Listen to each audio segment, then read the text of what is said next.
Hosea chapter 14 verse 5. I will be like the dew to Israel. He will blossom like a lily, like a cedar of Lebanon. He will send down his roots.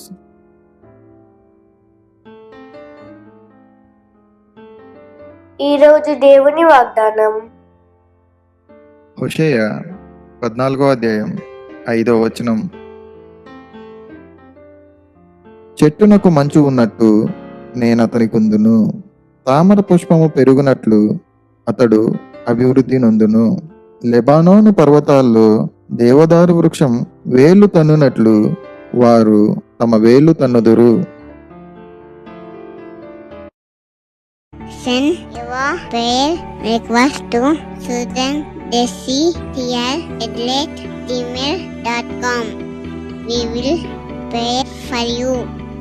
Like, share, subscribe. God bless you.